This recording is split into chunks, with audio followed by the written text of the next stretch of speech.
नमस्कार, आप देख रहे हैं इंडिया वॉच और मैं हूं आपके साथ स्नेहा सिंह। वक्त हो गया बिजनेस वॉच का, तो चलिए शुरुआत करते हैं बड़ी खबरों के साथ।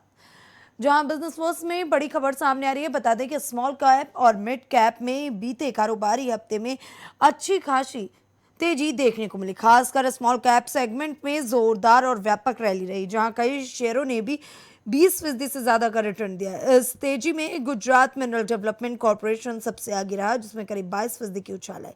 इसके अलावा पीजी इलेक्ट्रोप्लास्ट, एंजल वन और नेट वेब टेक्नोलॉजी जैसे शेयरों में 13 से 15% तक की मजबूती देखी। रिलायंस पावर, कौन इंटरनेशनल और दीपक फर्टिलाइजर में भी 2 अंकों की बढ़त दर्ज। हालांकि हर शेयर इस रैली का हिस्सा नहीं बना। वहीं ज्योति सीएनसी ऑटोमेशन में सबसे ज्यादा गिरावट रही, जो करीब 13.66% टूटा।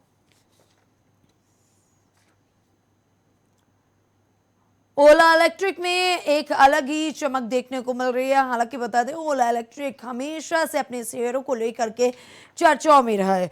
ओला इलेक्ट्रिक मोबिलिटी लिमिटेड के शेयरों में हाल के दिनों में जबरदस्त तेजी देखने को मिली। पिछले एक महीने में शेयर करीब 74% चढ़ चुका है, जबकि 52 हफ्ते के निचले स्तर पर 22.25 रुपए से यह करीब 82% उछल चुका है। इस तेज रैली के बाद निवेशकों के मन में सवाल है, अब खरीदें, बेचें या होल्ड करें। बता दें कि इस बीच बीएसई और एनएसई ने शेयर को शॉर्ट टर्म एएसएम फ्रेमवर्क में रखा है। आमतौर पर यह कदम ज्यादा उतार चढ़ाव वाले शेयरों में जोखिम को लेकर सतर्क करने के लिए उठाया जाता है, जिससे कभी कभी दबाव भी देखने को मिलता है। वहीं अगर कंपनी की बात करें तो ओला इलेक्ट्रिक नए प्रोडक्ट और बैटरी टेक्नोलॉजी पर फोकस बढ़ा रही है।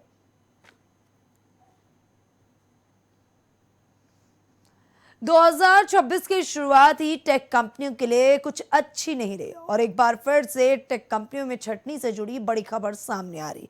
बता दें कि layoffs.fyi के आंकड़ों के मुताबिक साल की पहली तिमाही में ही 95 कंपनियों ने मिलकर 73,200 से ज्यादा कर्मचारियों की छटनी कर दी। बीते उस वहीं हफ्ते में snap INC dot the world Disney company, Meta platforms और ओरेकल कॉर्पोरेशन जैसी बड़ी कंपनियों ने भी बड़े स्तर पर नौकरियां कम करने का ऐलान किया। स्नैप आईएनसी डॉट करीब 1,000 कर्मचारी यानी 16% वर्कफोर्स की छटनी कर रही है, ताकि लागत घटाकर मुनाफा बढ़ाया जा सके। वहीं डिज्नी भी रिस्ट्रक्चरिंग के तहत 1,000 कर्मचारियों को निकालने की तैयारी में, जहां अलग अलग लेवल पर अलग सेवरेंस पैकेज तय किए गए। मेटा प्लेटफॉर्म्स लगातार अपने स्टाफ में कटौती कर रही है।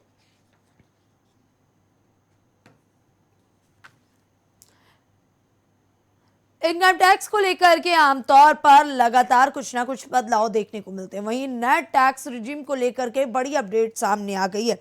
नए टैक्स रिजीम पहली नजर में ऐसा लगता है कि इसमें टैक्स बचाने की गुंजाइश बेहद कम है। खासकर 20 लाख रुपए कमाने वाले सैलरीड व्यक्ति को लगता है कि उसे 1 लाख रुपए से ज्यादा टैक्स देना ही पड़ेगा, लेकिन असल तस्वीर इससे अलग है।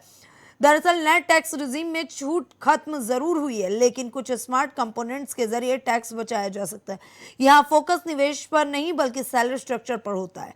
अगर 20 लाख रुपए के सीटीसी में 50% बेसिक सैलरी हो तो कई टैक्स एफिशिएंट विकल्प जोड़े जा सकते हैं, जैसे मील बेनिफिट से सालाना करीब 1.05 लाख रुपए टैक्स फ्री हो सकते हैं।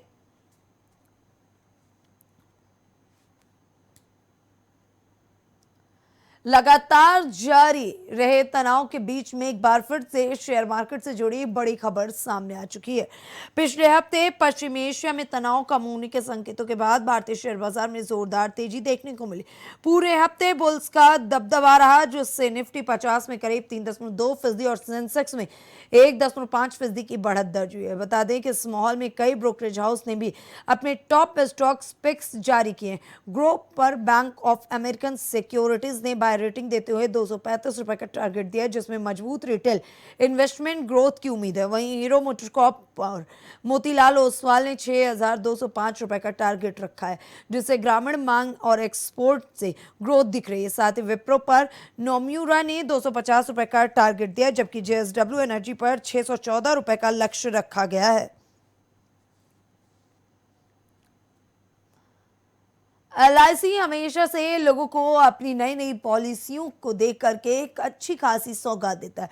इसी कड़ी में एलआईसी की दो प्रमुख योजनाएं जीवन उत्सव और जीवन उमंग लंबी अवधि की सुरक्षा और गारंटेड इनकम के लिए डिजाइन की गई है, लेकिन दोनों की संरचना अलग है। जीवन उत्सव प्लान 0 से 65 वर्ष की उम्र के लोगों के लिए उपलब्ध है। इसमें न्यूनतम 5 लाख का सम एश्योर्ड लिया जा सकता है और प्रीमियम 5 से 16 साल तक देना होता है। इसके बाद हर साल सम एश्योर्ड का 10% तक गारंटेड क्रेडिट मिलता है। ये पॉलिसी 100 वर्ष तक रिस्क कवर देती है और 2 साल बाद लोन और सरेंडर की सुविधा मिलती है। वहीं दूसरी तरफ जीवन उमंग 0 से 55 वर्ष तक के लिए इसमें प्रीमियम पेमेंट 15 से 30 साल तक हो सकता है और प्रीमियम खत्म होने के बाद हर साल सम एश्योर्ड का 8% जीवन भर मिलता है।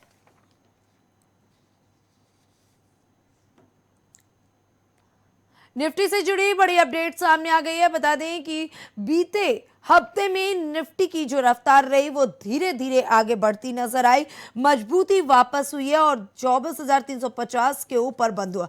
कमजोर ग्लोबल संकेतों के बावजूद बाजार ने दिन भर रिकवरी दिखाई और अंत में निफ्टी 157 अंक चढ़कर 24,354 पर बीते दिनों बंद हुआ, जो दिन के हाई के करीब था। वहीं अगर पूरे हफ्ते की बात करें बीते, तो निफ्टी में 1.26% की बढ़त दर्ज हुई है। बॉर्डर मार्केट ने बेहतर प्रदर्शन किया, जहां निफ्टी स्मॉल कैप 100 में 4.30% और माइक्रो कैप 250 में 4.95% की तेजी रही। इससे साफ है कि छोटे शेयरों में ज्यादा खरीदारी देखने को मिल रही है। बता दें कि बाजार को ऊपर ले जाने में हिंदुस्तान यूनिलीवर, जेएसडब्ल्यू स्टील और नेस्ले जैसे शेयरों का योगदान रहा, जबकि विप्रो, एचडीएफसी लाइफ और सन फार्मा में दबाव दिखा है।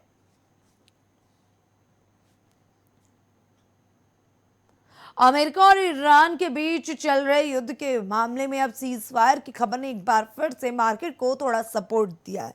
सीज फायर की उम्मीदों से ग्लोबल मार्केट में तेजी देखने को मिली है। 17 अप्रैल को अमेरिकी शेयर बाजार में जोरदार रौनक रही, जहां एस&पी 500 और नेस्डेक रिकॉर्ड हाई पर पहुंच गया। इस पॉजिटिव माहौल का असर भारतीय बाजार पर आज भी दिख रहा है। गिफ्ट निफ्टी में करीब 1% से ज्यादा की बढ़त के संकेत हैं, जिससे निफ्टी 50 की मजबूत शुरुआत की उम्मीद नजर आई। वहीं कॉर्पोरेट अपडेट्स की बात करें तो एचडीएफसी बैंक का मार्च तिमाही मुनाफा 9.1% से बढ़कर 19,221 करोड़ रहा। वहीं आईसीआईसीआई बैंक का नेट प्रॉफिट 8.5% बढ़कर 13,701.7 करोड़ पर पहुंच गया है। क्रिप्टो मार्केट में दबाव देखने को मिल रहा है, जो अपने आप में शेयर मार्केट के लिए एक बड़ी खबर मानी जा रही है। हालांकि बता दें, मार्केट कैप के हिसाब से टॉप 10 क्रिप्टो में सिर्फ ट्रॉन ही हल्की बढ़त में रहा, जबकि टेथर और यूएसडी कॉइन फ्लैट रहे। बाकी सभी प्रमुख क्रिप्टो करेंसी में 4% तक की गिरावट दर्ज की गई।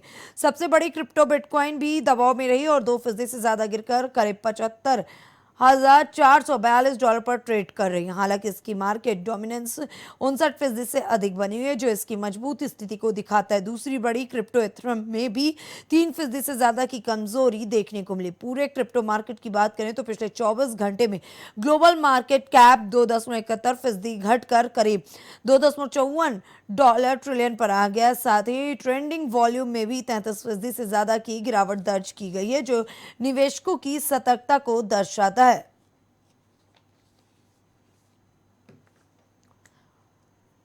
हर तिमाही के बाद कंपनियां अपने वित्त नतीजे जारी करती हैं और एक बार फिर से वित्त नतीजों की बारी आ चुकी है। ऐसे में करीब 45 दिन का विंडो मिलता है। इस दौरान बाजार में काफी हलचल रहती है और रिटेल निवेशक अक्सर खबरों और उम्मीदों पर दांव लगाते हैं। कई बार फायदा मिलता है, लेकिन ज्यादातर मामलों में नुकसान ही देखने को मिलता है। असल में नतीजों से पहले बड़े संस्थागत निवेशक एचएनआई और स्मार्ट ट्रेडर्स अपनी रिसर्च के आधार पर पोजीशन बना लेते हैं। इसका असर शेयरों और ऑप्शंस दोनों में दिखता है। इसी वजह से नतीजों से पहले एम्प्लॉयड वॉलेटिलिटी बढ़ जाती है और ऑप्शंस प्रीमियम महंगे हो जाते हैं। नतीजे घोषित होने पर अक्सर स्मार्ट मनी अपनी पोजीशन एग्जिट कर लेती है, जिससे सप्लाई बढ़ती है और अच्छे नतीजों के बावजूद शेयर गिर सकते हैं।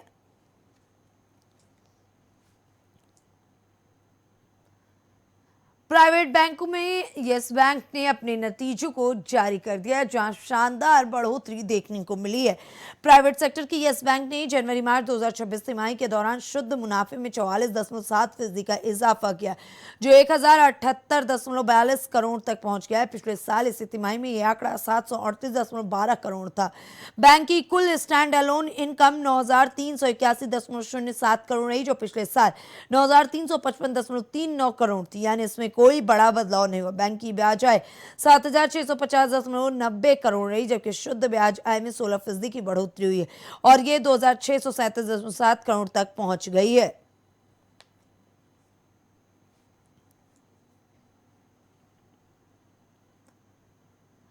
बड़े खबर की तरफ रुख करते हैं, जहां मोतीलाल ओसवाल ने एक बार फिर से बड़ा टारगेट तय कर दिया है। दरअसल हुआ कुछ ये कि डेक्सॉन टेक्नोलॉजीज पर ब्रोकरेज फर्म मोतीलाल ओसवाल ने अपना बुलिश रुख बनाए रखते हुए बाय रेटिंग दोहराई और 14,700 रुपए का टारगेट प्राइस दिया, जो मौजूदा स्तर से करीब 29% अपसाइड दर्शाता है। शुक्रवार को शेयर 11,374 रुपए पर बंद हुआ और कंपनी का मार्केट कैप 69,100 करोड़ रुपए से अधिक है। वहीं ब्रोकरेज के मुताबिक मेमोरी चिप्स की कीमतों में 100% से ज्यादा की तेजी आई, जिसमें स्मार्टफोन कंपनियों पर लागत का दबाव बढ़ा है। हालांकि कीमतें बढ़ाने के बावजूद लो और मिड रेंज सेगमेंट में डिमांड पर असर संभव है।